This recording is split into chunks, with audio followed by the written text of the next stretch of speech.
January 17, 1951.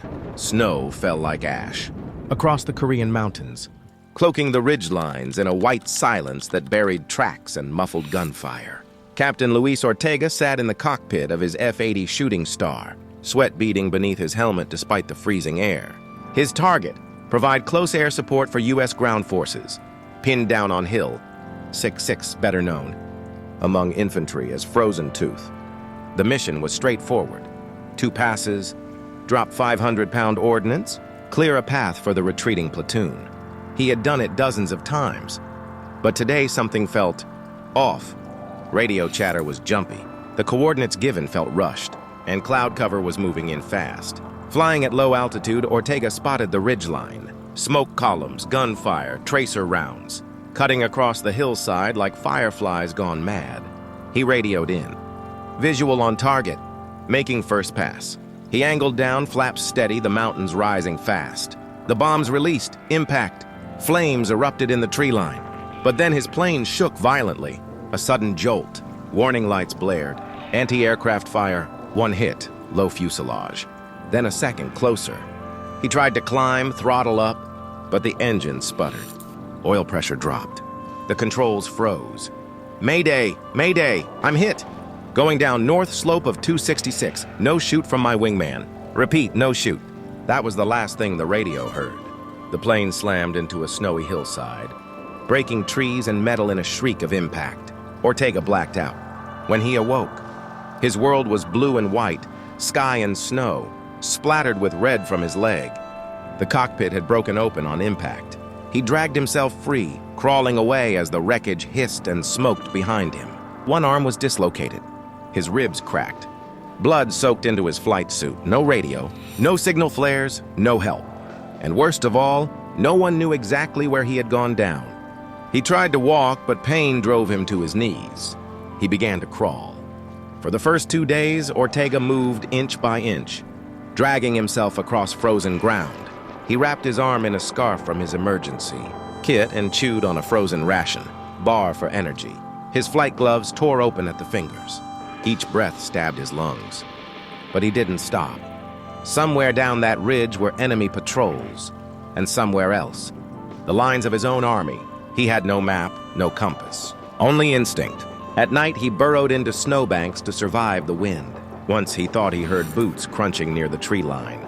Another time, a voice. Chinese? Korean? He didn't wait to find out. He moved at night, slept during the day.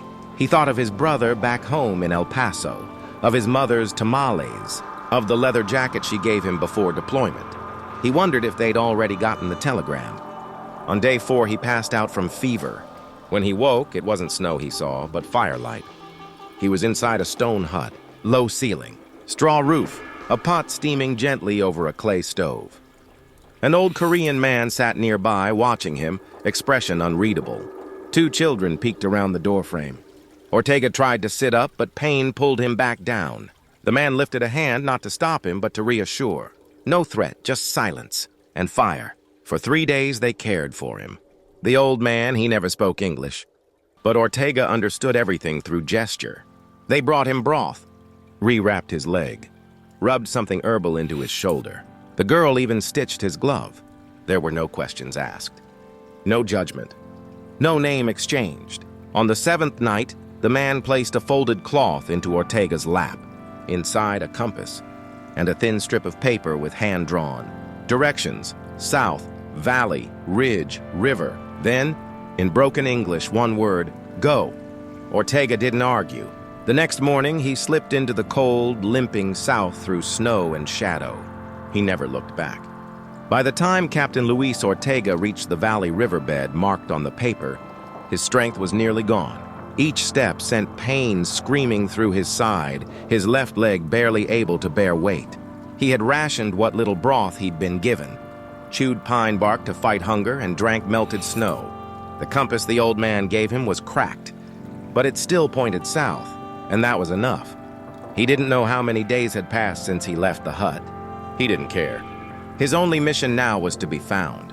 On the 11th night since the crash, while sheltering beneath a frost-bitten tree, he saw it. Just a blink of light.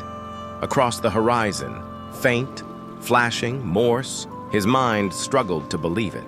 He stood and fired his last flare, just one, and waited. Minutes passed.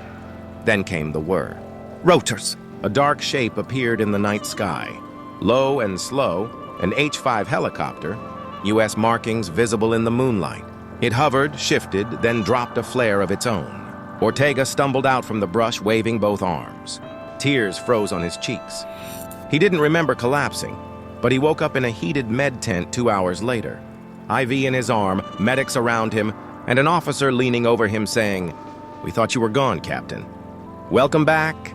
They had been searching, but not where he crashed. His mayday call had been garbled, coordinates distorted. It wasn't until a forward patrol unit intercepted a whispered message from local villagers that his possible location was reactivated. He had been missing for 16 days.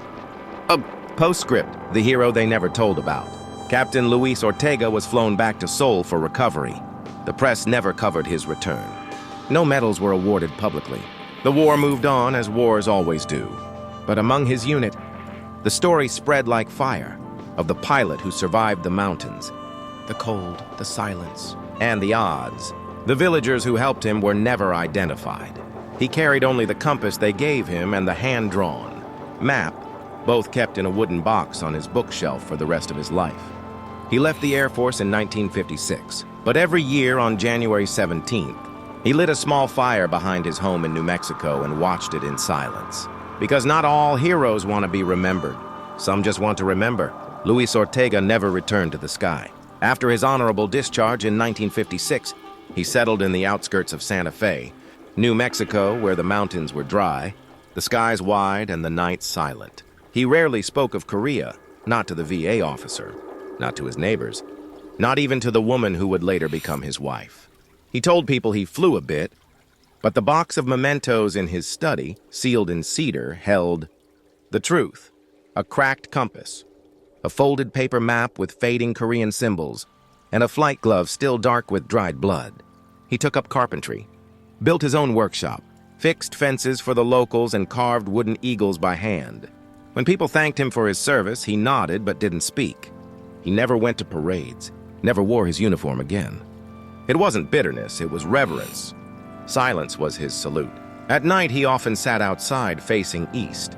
Sometimes, he'd close his eyes and still feel the wind of the ridgeline cutting across his cockpit, still hear the sudden snap of anti-aircraft fire, still smell the smoke and snow.